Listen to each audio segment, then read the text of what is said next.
welcome back to this 7th episode of commentary on Dr. Timothy Keller's book, Making Sense of God. Today's conversation covers the 9th and 10th chapters of his book, and we'll be discussing the topics of morality and justice in the modern world.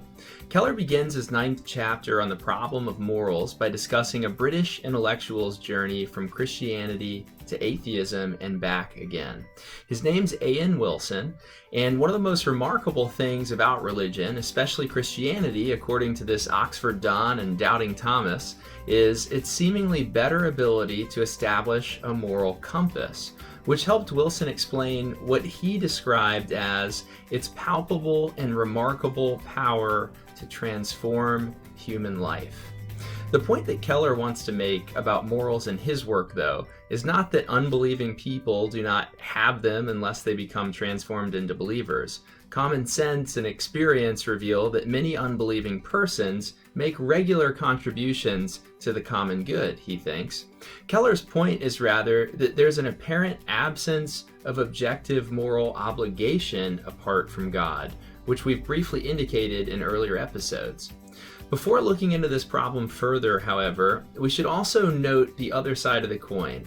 It's often the case that the objective moral basis religious people find in God has and continues to be used by some to exclude or downright abuse others, Keller thinks.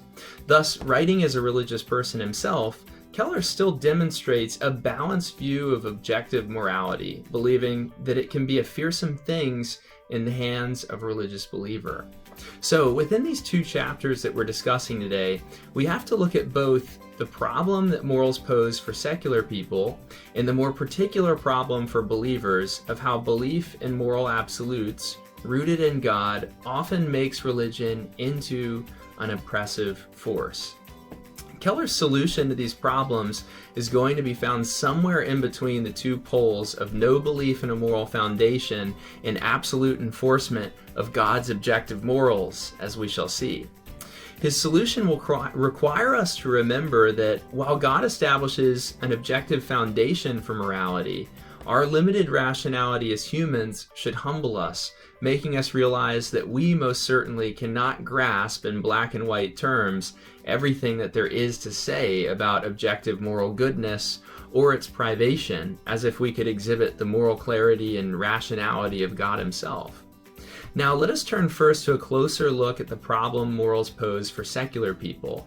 And we should be very careful to note that while there are obviously many definitions of secular that are used for a wide variety of purposes, when Keller uses the phrase secular people here, he has in mind those who do not believe in God. For such people, Keller argues that our admirable Western demand for universal justice and equality for increasingly wider classes of people suffers from the problem of being unable to point to some shared outside ethical source to provide a foundation.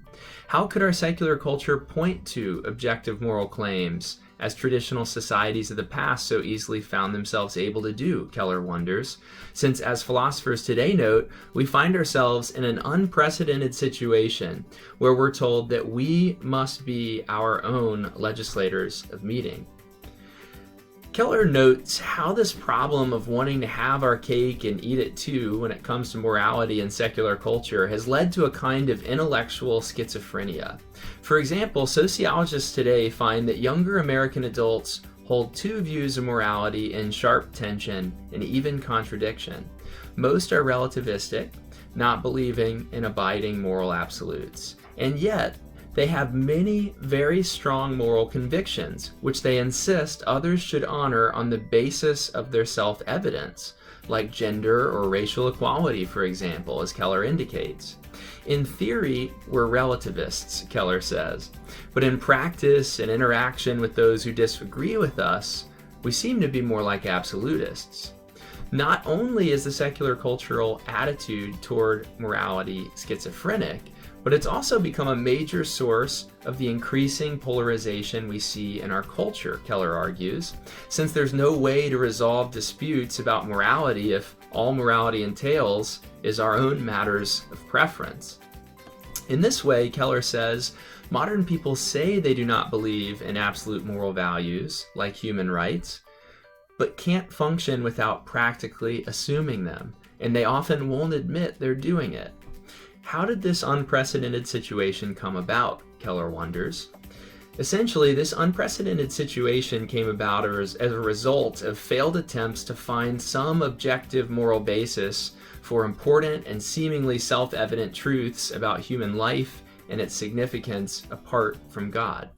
Here, Dr. Keller relies upon the research of another one of my favorite philosophers, Alasdair MacIntyre, who's argued that when Enlightenment thinkers set out to determine some basis for morals and ethical rules without any reference to an objective purpose for the human race, the Enlightenment project of morality actually had to fail. What Keller and MacIntyre are both getting at here is that our cultures turn to individuals as the sole arbiters of their meaning and purpose in life means that as a whole, secular culture claims no idea of the purpose of human life, making then any description of human action as good or bad wholly subjective, completely based on inner preferences, as if I would like cheese or not on my hamburger. This gives rise to our culture of expressivism today, which essentially diminishes morality to those things that we feel inside or tend to prefer, and explains why disagreement in postmodernity is so irreconcilable. So, if there's no one with the right and authority to demand we live in a certain way according to our culture or for certain good and worthy ends, then there can be no moral obligations that are objectively binding, Keller and MacIntyre both argue. But clearly secular persons, just as much as religious persons, want to speak of self-evident moral truths. Our very own Declaration of Independence states that we hold certain truths to be self-evident. It speaks of inalienable rights, but upon what basis? Remember, our Declaration posits that these rights are endowed by a creator. If we erase the connection between morality and creator, like our postmodern culture of expressivism so often does, then we can't have our cake and eat it too. Individuals can either be the sole arbiters of meaning and morality in their lives, or they're obligated by something external to them, like a creator. Our culture has chosen the path of the individual and yet still wishes to speak of objectively binding moral laws. And illuminating this schizophrenia is precisely the point of Keller's 9th chapter. Now, the second question that we must address during this episode is how the reality of binding moral obligations, rooted in God for religious persons, causes them sometimes to enforce moral absolutes in a way that appears to be rather oppressive. When this happens, Dr. Keller wants us to realize that something has gone badly wrong. In particular, what's gone wrong is an absence of what Dr. Keller would refer to as the virtue of humility. Being that he's a Christian pastor, Dr. Keller considers legalistic church contexts here, arguing that such places create an environment where the vices of pride, self-righteousness, and domineering tend to cover over the message of the Gospels. For every one person I've met who turned away from faith because of reasoning and an apparent lack of evidence, Keller says, many more have left because of the undue pride and self-righteousness that is associated with legalism. He goes on to say that there's no excuse for all of this, and therefore Christians should be very quick to listen to these objections. Many who read this book are likely not Christians. Nonetheless, they'll likely be very glad to see Dr. Keller deliver the important list of correctives that he does within this 10th chapter of his book. Before we get into Dr. Keller's correctives, though, we should also note that he finds problems with the other pole of the Christian spectrum as well. That is, the more relativistic or subjective Christian faith circles. As one humanist who left such a circle is quoted as saying within Dr. Keller's book, "These churches are filled with people like me, fleeing the legalists, but what they've created is nothing much more than a social club." Keller seems to agree with this point, and so the question becomes, what ground must Christians like Keller hold, and is it possible for them to do so without conveying an aura of legalism and self-righteousness? Dr. Keller certainly thinks that this is possible, and demonstrating what a non-oppressive absolute would look like is the primary purpose of this chapter.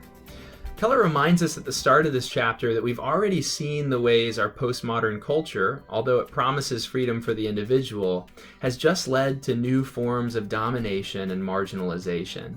In many respects, our culture has exhibited a new form of totalitarianism, which is leveled at the human spirit, denying anything other than our material existence and causing us to make things of this world into the masters that we worship. We need a universal set of values that transcend this sheer materialistic worldview of our culture, while also undermining the natural, powerful human inclination to dominate others, Keller thinks. And this view of the world that Keller looks to is a Christian view of the world. He believes that this is something that Christianity can offer by reminding humans that God alone has the full perspective on things, and that we see only in part. This means that the biblical view of morality should not lead to humans thinking that they have all the answers. Moreover, the temptation towards domination over others should be curtailed by the Christian belief that the God of the Abrahamic tradition repeatedly sides with the dominated and the wretched, the powerless and the marginal, Keller says.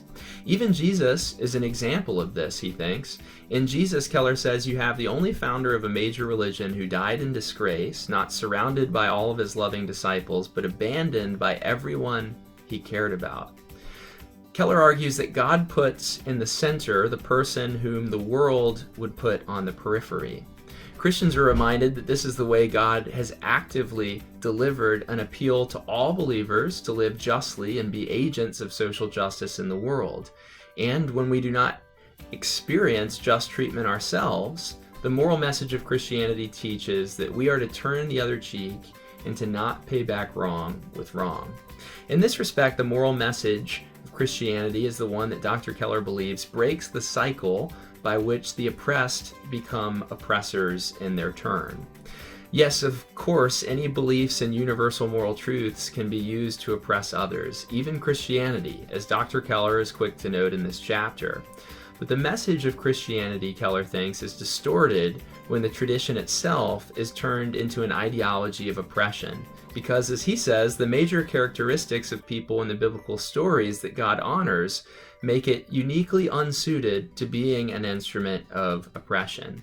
Whenever a biblical character does exhibit the heart of an oppressor, as all Christians surely do from time to time, they are, or at least they should always be taught to confess that they've wronged God by wronging others who are made in his image, and do what they can to reconcile the damage that their oppression has wreaked. In closing, Dr. Keller reminds those who share his position as an insider to Christianity that, and again I quote, a professed Christian who is not committed to a life of generosity and justice toward the poor and marginalized is, at the very least, a living contradiction of the gospel of Christ, the Son of God, whose Father executes justice for the oppressed, who gives food to the hungry.